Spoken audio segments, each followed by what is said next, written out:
What's going on, people? It's your man the YB. Once again, big shout out to my doggy Martin Skirsis for coming through and boosting up the coins. So we got some diabolical news for the great and washed masses right now regarding Devin Haney and Brian Country Norman Jr. I'm intrigued for this one, you know. I really am. My heart's in what I want Brian Norman to win, but logically speaking, I'm in two minds here. I really am. It's a tough one. 1 minute I thought, yep, we're going all in on Brian Norman. The next minute I think, Haney does love a stinker though. He does love a stinker. Okay, let's cut to it then, folks. We'll start off with the diabolicalness. I haven't covered this before. It's a bit old, but still, it's worth watching. This will take you back to... This will set the scene nicely for the masses. Oh, come on, man. Please don't do me this way, man. I had to link up as well. I swear down I had to link. Basically, Brian Norman actually gets violated, to tell the truth. Devin Haney's security guard violates dude, man. Pulls his t-shirt over his head.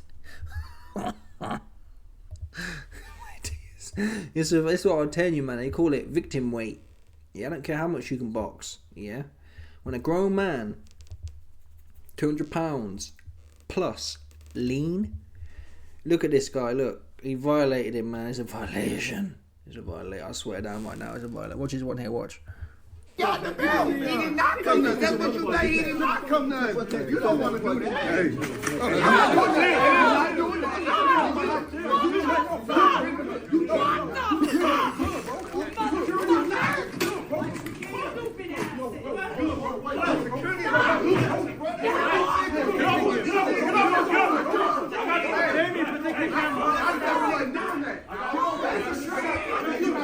So you saw it there. That's where the beef started. I like beef anyway. I like these kind of build-ups. They do. I'm more invested in this now. I don't care what Anthony Yarde and Benavidez say. Ultimately, I'm more invested in this fight than their fight. Plus, it's more of a 50-50 as well, which always adds to intrigue. But I love these narratives. And look at this guy. Look, you got his. He can't see, man. Hey, man, there's someone in my eyes I can't see. This cat looks strong though. This cat's a pretty calm man. Yeah. This cat here. Come on, man. Let's call a spade here, man. This is the super predator. This one here. Of all the cotton picking, man. Just pick this cat up. Brian's like, hey, I can't see nothing, man. My shirt's over my head. I don't know. Listen. Back in the day, someone would have got shot for that. So, listen, I'm not condoning that behaviour, but I don't know why the security guard to get in the mix for. I think they started pushing. Let's have a look again. They started pushing. Brian Norman pushes him. I don't know why the security is getting I don't know why he had to get involved and make it all about him. It's about the fighters. It's not like he was at risk. It's not like Devin Haney was at risk. It's not like they started throwing hands. This was unnecessary, but still, unnecessary or not, it's a violation for Brian Norman, man. It's a violation. Look at this guy. He's got his shirt on his head, man. He's got his shirt on his head, man. He's still got his shirt on his head. Wow. So, yeah, that's a bit of the banter part. We've got some more banter for the masses. Somewhere. Let's find it. I've got some links. Some leaked links that no one's seen before. That's what I have got, I believe. Please don't do me this way, man. Please don't do me this way. Oh, yeah. I got the links for the masses. There was some press conference debauchery as well between Bill Haney and Brian Norman Sr. Here we go.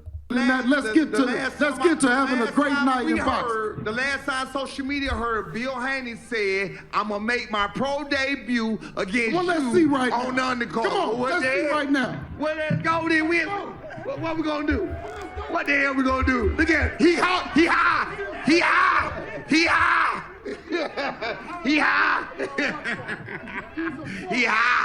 Man, come on, bro. What we talking about? All right, who wants to hear from their sons? Anybody here want to hear? Who wants to hear from their son? Their sons can't get a word in edgeways, man. We got another one somewhere as well.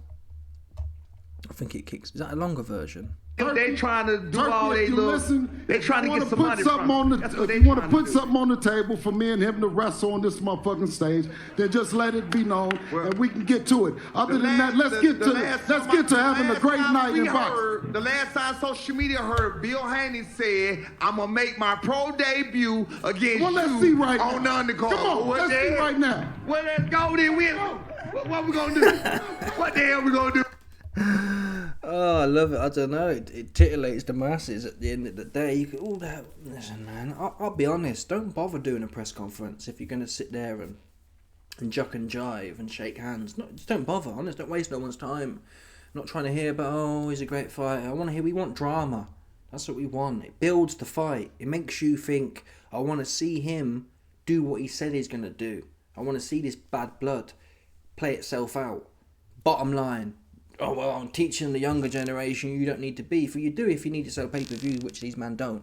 Riyadh season means they don't have to sell pay-per-view. People like it. It is. It's entertaining. All right. Oh, there's an even longer one here. Got a man named Bill Haney who literally just said... So check this out right here. So hold on. Check this out right here. You got a man named Bill Haney who literally just said to me, who was going to fight my son? Not to mention this fight with Devin Haney was made 7 days after my son just made the knockout of the year. Less than 7 days. So what the hell do you mean who was going to fight my son? You never gave an opportunity. You don't know what the hell we had on the table. You have no clue who was going to fight my son. Don't tell me nobody was looking for him. He had just fought. Devin hadn't fought since May. You just made the statement and said you went to Turkey out of sheet and said if you back up Devin, this is going to be the best. He was the most bullshit fighter on the card. He was the worst one, literally. He was literally the worst fighter on the card. Can we admit that? Hell no, we can't admit that. Let me ask you this. Let me ask you this. Let you talk. Hey, sir. Sir, let me ask you, is your son the best fighter at 147 pounds? Is he the most dangerous and feared fighter at 147 pounds, sir? Absolutely, but we already know that. We was talking about that. Let's keep it right. Let's keep it right. We was talking about that. See, listen. Here's the problem. Wait, let me tell you the problem what happens. So what you did was you brought a bunch of goopy hoes, all your fellas that you paid to bring. You brought a bunch of goopy hoes, and now what they doing is they fucking the whole press conference up for you and me. That's what they doing. We trying to get active. They trying to do all they little. They trying to get some money from. If you want to put something on the table for me and him to wrestle on this motherfucking stage, then just let it be known, and we can get to it. Other than that, let's get to. He high. He high. Man, come on, bro. What we talking about? All right, who wants to hear from their sons? Anybody here want to hear from the guys actually fighting on Saturday night? Hey, hold on. Listen. You supposed to be fighting me, Bill. Okay. You supposed to be fighting me. When we gonna fight? Okay, listen. Right now, if you want to. But listen, let me just say this. You said it was on site, Negro. I done seen you 5 times. Okay. Shout out to the professionalism in this guy to come out when he did. This is amazing town. We've been here since November the 1st, right? And what we have is what we call when you get acclimated in Saudi, we got that bounce. You dig? Now tell him, let's see that bounce over there. Stiff as boards over there, you dig? November 22nd, my son gonna punish him. And that's why I like, listen, people knock Haney. So check this out right here. And Bill. And I get it, his fight did stink. He fought that Mexican dude, forgot his name. It was really bad, but I don't like it. I need to ban running, but still, or make the ring really small. This should be a 16-foot ring. But still, despite whatever happens, Haney could have just picked up some moody checks. He could have. He hasn't done that. This is the hardest fight at 147, objectively. So I mean, it gives. That's what makes you think more towards Haney, because I think he must know something. Because if he looked scared to death and shot to bits, right? But if that was the case, you'd lean out of it. You'd say, maybe I'll try and pick a fight with Raleigh, limited, right? Brian Norman, for all intents and purposes, is unproven, but he looks pretty complete. He's not messy and a bit. Rolly's a bit retarded, isn't he? He's a bit like. He'd go with Rolly. He hasn't done that. To be fair, he has not. So that's what gives me confidence in Devin. But then again, look at Eubank. He had confidence too. So when someone's psychologically finished, it's difficult, isn't it? I can see Haney just stinking the place out, and a bit like Skull and Canelo to some extent. A bit like that, but Haney doing a bit more than Skull did, and he wins on point. That's how I can see it going. And Norman, having not had experience in a real fight as such, cutting the ring off and having to chase someone, which isn't necessarily easy to do. It sounds easy. Not necessarily. If Haney can do that for 12 rounds as well. He can do what he does at a canter. It's a little bit uncertain. If we'd seen Brian Norman in there with someone like that already, we'd have more to go on. But he fights people. He's been fighting people who are all right in front of him, literally. That Japanese dude last time, he caught him punching off the ropes. Brian Norman's on the ropes. So he's got someone right in front of him who's coming at him and having a fight. It's one of them ones. It really is. Anyway, we've got another last piece of drama.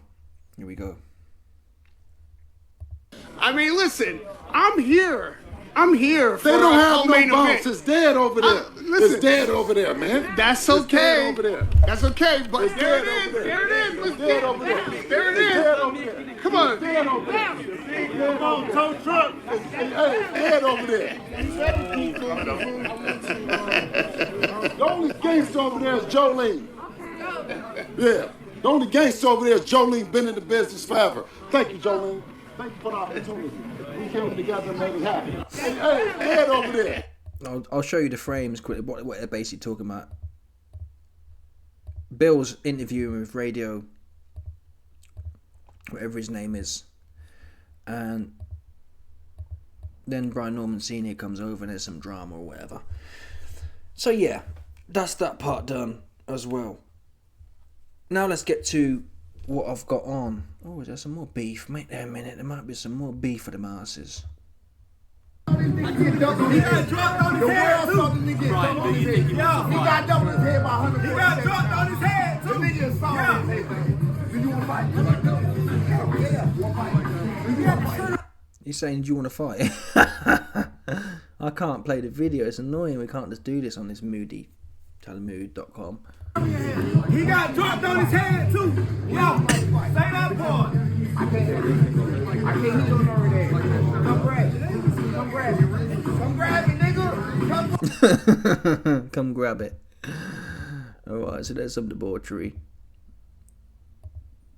You get the point. It's one of them. It's built to fight, rightly or wrongly. Now we can get to the final technical element that I've got. In fact, before we do that, actually, this is part of the reason I like Norman.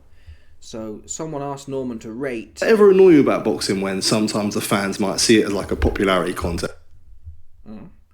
Essentially. Ever annoy you about boxing when sometimes the fans might see it as like a popularity contest?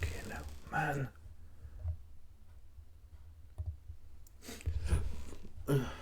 Swipe through all of them. Okay, yeah. So basically, the interviewer requests Brian Norman to rate Devin Haney's what he's wearing.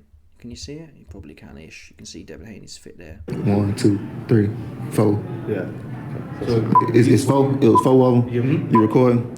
See, now this is what's wrong with the boxing game. We talking about fighting. He's over here showing me some fashion outfits, man. I don't care about what this man. Look at me, man. I got a $5 tee.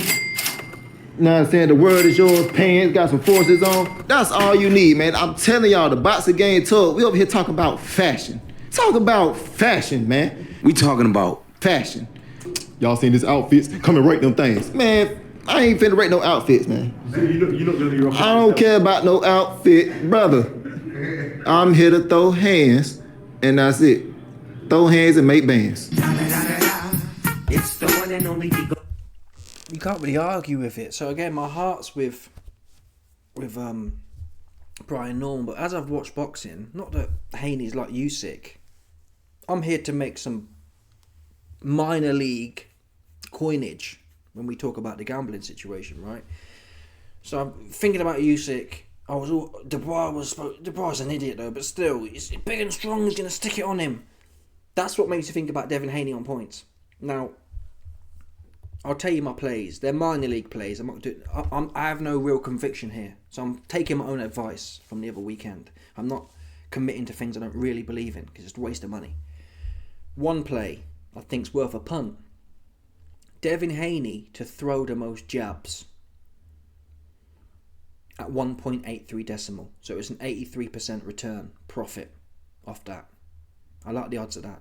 That's all Devin Haney's going to be doing. All Devin Haney could lose, get knocked out.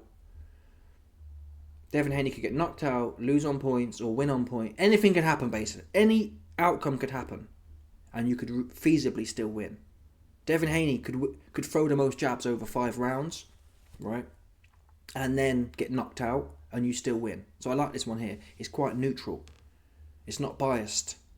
Now, obviously, and even if he got knocked out in round 1, still there's a chance Devin Haney threw the most jabs, and hence you'd still win. So that's if I had to pick a play here, and the odds are alright, 1.83 decimal. So more or less double your money. That's where my strongest conviction for this fight is, but I've only put a tenner down. I might put another little drink down as well. Put 20 on there, because that is where I think the value is. Now, outside of that though, I've got no, this is definitely going to happen. I've put it into ACCAs instead. These are my plays for the masses. I'm running right now. I'll start off with my first one. The first one I put down was a fiver at 3-1, and this is an ACCA. Abdullah Mason to win, Benavidez to win, Bam Rodriguez to win, and Devin Haney by decision. That's at 3-1. So I put a fiver down. I'll win 15. Large if it comes in, but I've hedged it to some extent. Now, let me talk about Abdullah Mason and Sam Noakes. I haven't watched a bunch of either of them. Abdullah Mason just looks a little bit more dynamic. He reminds me of Keyshawn Davis or a Crawford. They're not. He's not exactly like Crawford, but you see dynamism there as well, and he's very hungry. But the big problem here is he's chinny. He's got no chops at all, but he fights hard, and he's not made the money yet where he's going to punk out. He has to beat Sam Noakes, and I think talent-wise, Sam Noakes, from what I've seen, he's straight up and down, hands on his head, quite stiff, slow-footed. I think Sam Noakes' only chance is to clip him, crazier things have happened, but basically I wouldn't say, Sam Noakes by KO, that's the value. He gets boxed up, or he lands a lucky punch. Now, whether you want to bet on Sam Noakes landing a lucky punch or not, you can't really, some people like to do that. Some people tell me, pick on round 6 YB. You're never going to win them kind of bet. Well, you might do once in a blue moon, but over time, what are the chances you're able to pick a round of a fight? Unlikely, right? So Sam Noakes could clip him because he's chinny, but Abdullah Mason's too dynamic for me. Sam Noakes will be like this, and he'll just be getting touched all over. But he will have watched the footage of Abdullah Mason going down, and he might just think, I'll suck up and ping someone off, which is possible. Both of the times Abdullah Mason went down, the crazy thing is about boxing, people talk about holding the phone. Abdullah Mason was like that, literally. He was like that, and the shot somehow clipped him right on the end of his beak. Straight. It wasn't. You can't even say he was leaky. He was doing the Moody shoulder roll though. He had the Moody guard like that, so it's not. But as far as a Moody guard goes, if you're gonna have it anyway, it'd be there. And he gets clipped. It comes right here and just touches the end of his chops, and creates a bunch of torque, and his bounces. But he went there with flash knockdowns. But the guy was a stiff idiot. The guy Abdullah Mason was fighting was one of the stiffest, flat-footedest idiots you've seen, and he clipped him. So he's not as slick as a Crawford, and you can't say his chin's as good either. The guy was basically a journeyman. Sam Noakes, is it for a belt, this fight? Let's have a look. Sam Noakes, maybe, I don't think it is. Can't be for a belt, I've never heard of him before. But it's supposed to be Abdullah Mason's first test. Let's have a look. Any second now will do. No, it's not for a belt. Why did I think it was for a belt for? Yeah, so this guy, he ain't done nothing himself, Sam Noakes. He had a loss years ago, so his first fight was a loss to Ted Cheeseman. Ted Cheeseman's British level at best. But that was 10 million years ago. I'm not going to hold that against him. You have to go with Abdullah Mason. If you're building an ACCA, you're not going to put Sam Noakes in there. I wouldn't have thought. That's what I'm doing anyway. Benavidez, obviously. The only way Yard wins, again, is a lucky punch or a moody Frank Warren brown envelope job. Outside of that, no chance. 0 chance. Yard went life and death in his last 2 fights with Lyndon Arthur and Val Filkins. A Latvian Deliveroo weapon plumber. And a guy he already knocked out 3 years ago. Cold. Starched. So you went there, you knocked him out 3 years ago, and now you're having a life and death, and it could have gone either way. Seriously, that fight could have gone either way. Lyndon Arthur rolling off the couch. So you got to go Benavidez there. Bam Rodriguez again. I don't even know the guy he's fighting, but I didn't even watch any footage. Let's just go with Bam for argument's sake, right? Just throw him in there. And then we got Devin Haney by decision, which I've then gone on to make other ACCAs, to be fair. I've got another ACCA here. Why have I put 15 on that for? That seems greedy. Maybe I need to add some to this one, actually. I need to add some to this one. But anyway, I've made another ACCA here. Again, Benavidez to win. Bam Rodriguez to win. Abdullah Mason to win. And Brian Norman Jr. to win. That one is 2.25 to 1. I've put 15 down there. Brian Norman, wading the beaches of Normandy. Will that cover me then? If that happens, if the first ACCA happens, it will cover my losses. If Devin Haney wins on points, I'll be covered for this one. If Brian Norman wins, I'm up nicely. But I might make that one bigger. I might make the Devin Haney by decision ACCA bigger. Because I want to make some profit. Right? That's what I want to do. I'm hitting all the different licks. Oh, I did add another 10. I know I wasn't bugging. So that I've already done it. I don't know what I'm telling you, man, this for. So I've actually got 15 on this one. So 15 on the Devin Haney by decision ACCA will return profit. How much is it? 15 plus 35. 50 quid. If Devin Haney wins by decision, I win 50 quid. If Brian Norman wins at all, I will win. Come on, man. What would it be? 15 minus that. It's a bit stinky, isn't it? There's no bread. It's what happens when you start hedging. You don't really make no bread. I'll win $20. But I can't split them. I can't split hate. I can't split. I want to believe in Brian Norman. But it's one of them ones. I'm not trying to get too active anyway. And I've done a completely outside one, which is worth a punt. This is a 10 to 1. I always like to throw a 10 to 1 play in there. Sometimes rarely they come in, but sometimes they do. Here's a 10 to 1 play. Brian Norman by unanimous decision. The odds have it that the most likely Brian Norman wins is by KO. Haney's never been KO'd, and I give him credit enough to be tricky enough. But let's say I think there's a chance this goes like the Ryan Garcia fight. Haney gets put down a few times or gets bashed up for most of the rounds, but Norman gets to the end. And Norman at fight, I always like them ones. I remember Subriel Matias was fighting someone recently, and he was like 7 to 1 to go the distance. In high level fights at welterweight, how many knockouts have you seen? Did Barrios knock out Pacquiao? No. They tend to be quite rare. They're not the norm. When Errol Spence was knocking around, Danny Garcia versus Errol Spence, points. Errol Spence versus Sean Porter, points.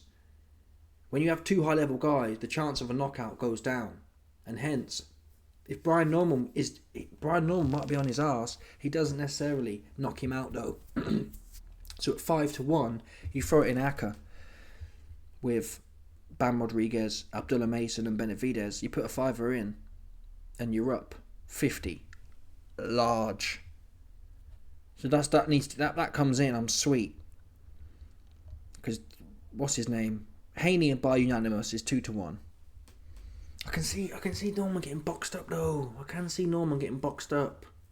He's never fought someone who's moving around before, and it's a different ball game. You saw Canelo. Okay, he's lazier and less active and less hungry than Brian Norman Jr. No doubt. I like Brian Norman Jr.'s mentality. He hasn't got to them heights yet, but still, Canelo with Skull. I think Canelo won by a round or 2. So you don't, when you're running around, you don't have to do. And I think Haney's more active than Skull. I think Skull threw even less shots. Skull was an idiot in there, but Haney's on skates, isn't he? Now he's scared to death.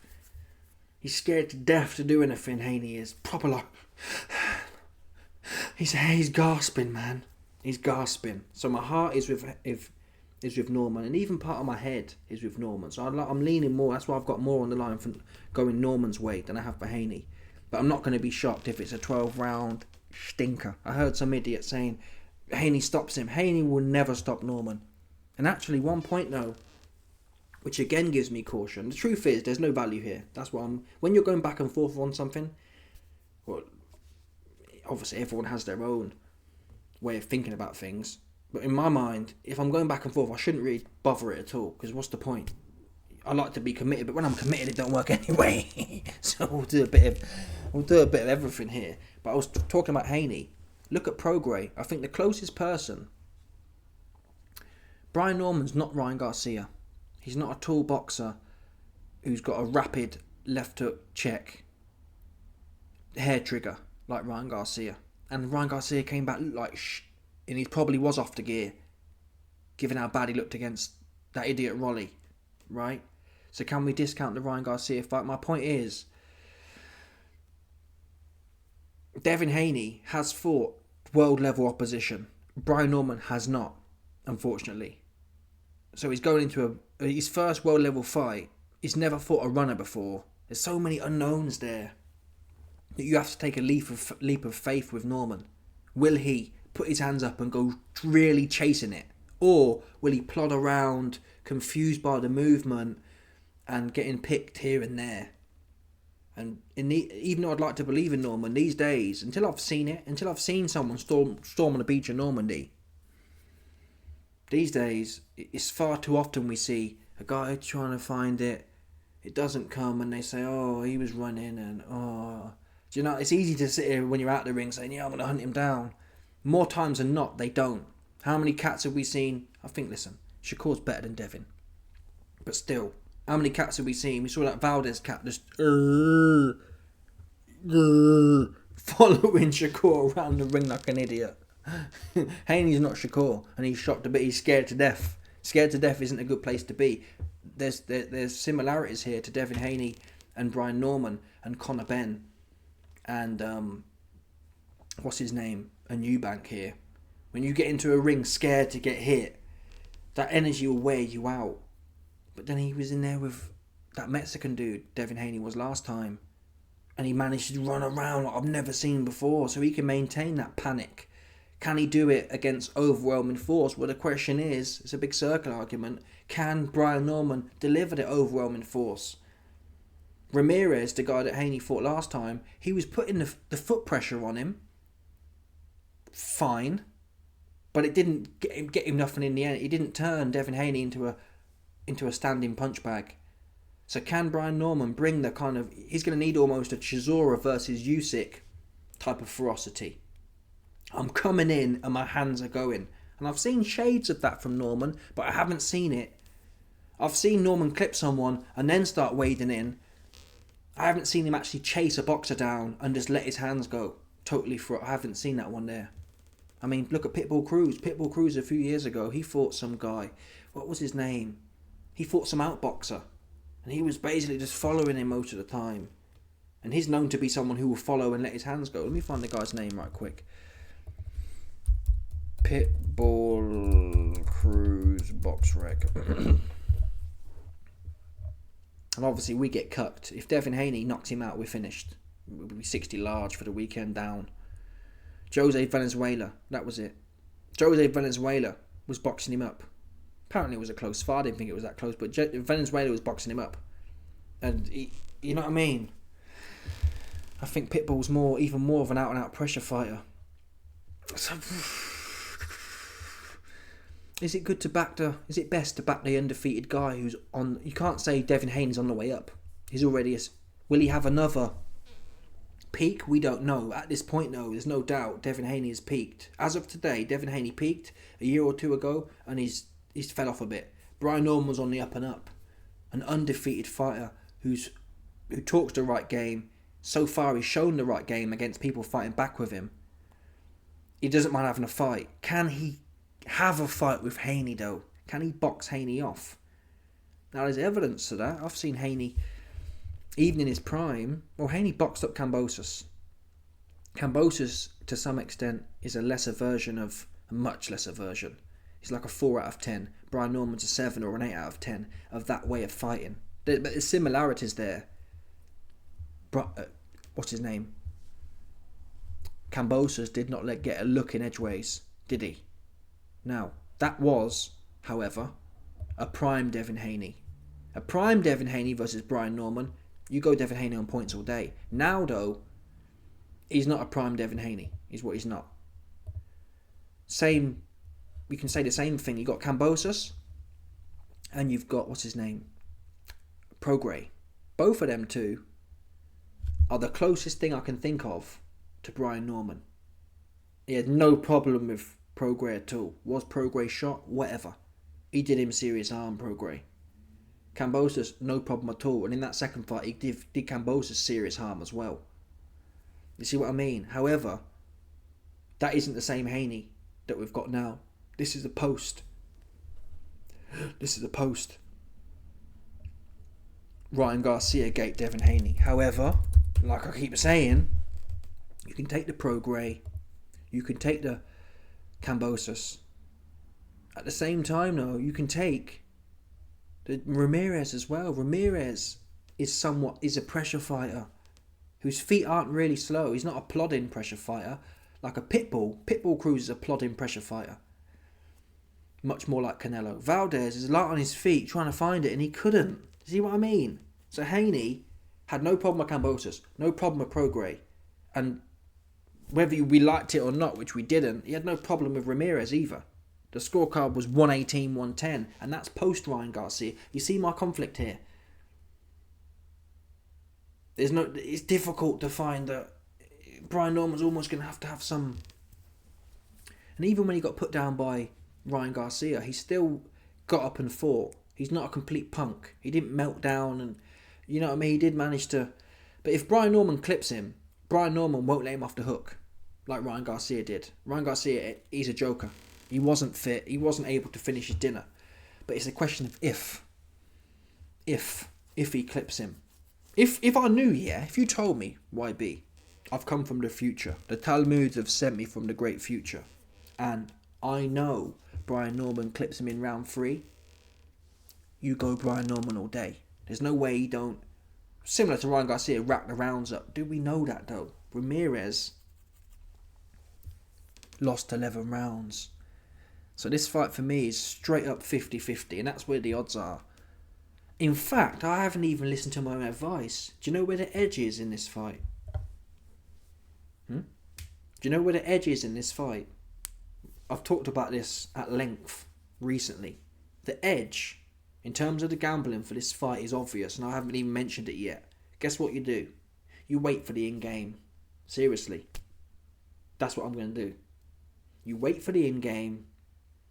When the fight starts, after a round or two, if you know boxing, and believe, if you've got an idea about boxing, it should be pretty evident what's going to happen.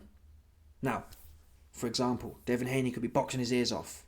He could still get caught in round 8, but that's where you take the chance. Take the chance, bigly, on Devin Haney on points. If after 2 rounds, Brian Norman's looking non-committal, not cutting the ring off well, and he's looking like he's running out of ideas. Now, conversely, if after 2 or 3 rounds you see Brian Norman already catching up with Devin Haney, landing shots when Devin Haney's dipping at the waist, or landing, or just almost throwing recklessly, and some are landing and some aren't. If you see him close that gap, if this fight's competitive after 2 or 3 rounds, you go with Brian Norman, for damn sure. If Brian Norman's having success after 2 or 3 and not looking like, often when we see fighters, relatively unexperienced fighters like Brian Norman, getting there with their first outboxer, athletic outboxer. If they're no good, you'll see them look a bit bamboozled, look a bit like they're lost.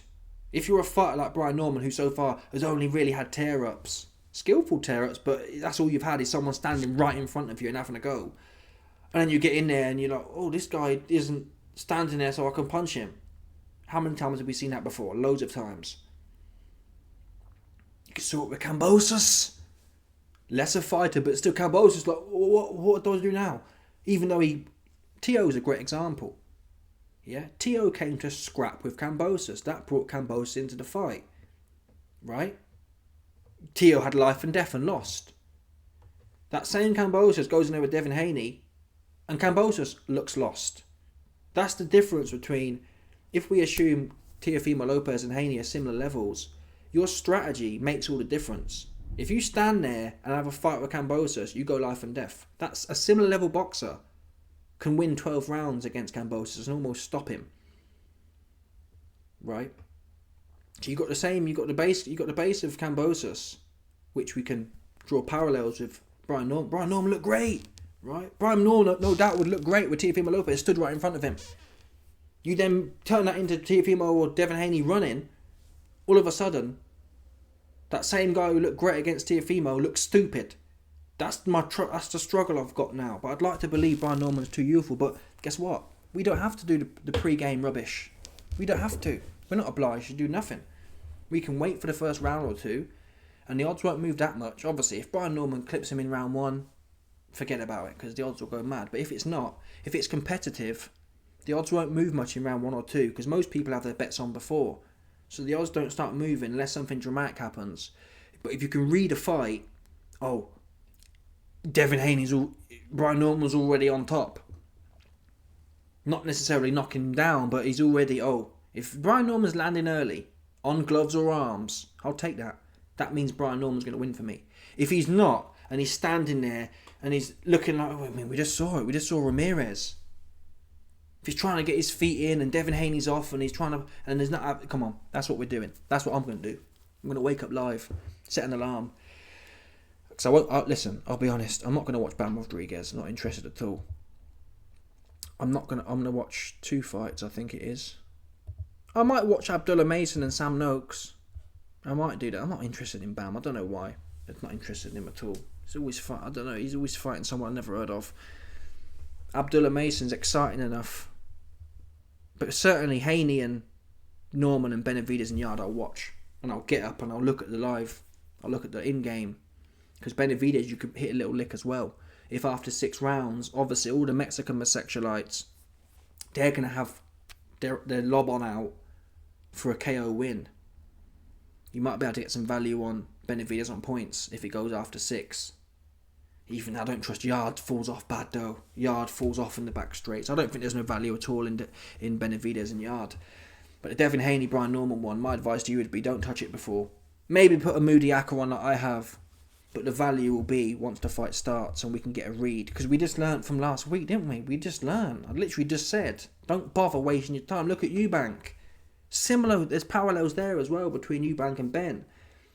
And this one. In as much as, like, Eubank was the boxer. Yeah? Look how he went in there. He was the favourite. Look how he went in there. So why are we gambling on this for? Haney could look like Eubank in there and just be completely finished and scared to death. He could be, reasonably. Brian Norman equally could have no idea how to fight someone running for life, like Ramirez didn't, or like Prograde didn't, or like Kambosos didn't. So why take the action before, when we can take a read and there might be less return, but it'll be guaranteed less. I'm taking a guaranteed less return. Yeah, I'd rather Brian Norman win the first 2 rounds and then take some moody odds from there than do this and think, what a plumber. This guy can't box. Or, you know what I mean? Or, wow, Devin Haney shot. I should take all these off right now, to be fair. Not even bother with the Ackers. But you can't do an Acker when the fight started. Anyway, I'll work it out and you'll find out next week where it went for the YB. Let me know your thoughts, people. Smash the like button, subscribe, click off the bell, check out my Patreon. You best believe it. We got the leaked video that got censored by Porky Corner, man. Yeah, he called the filth to get this video censored. If you're interested in checking it out, click this button right here. And if not, enjoy your packet. Your Friday night packet. Bosh, Johnny.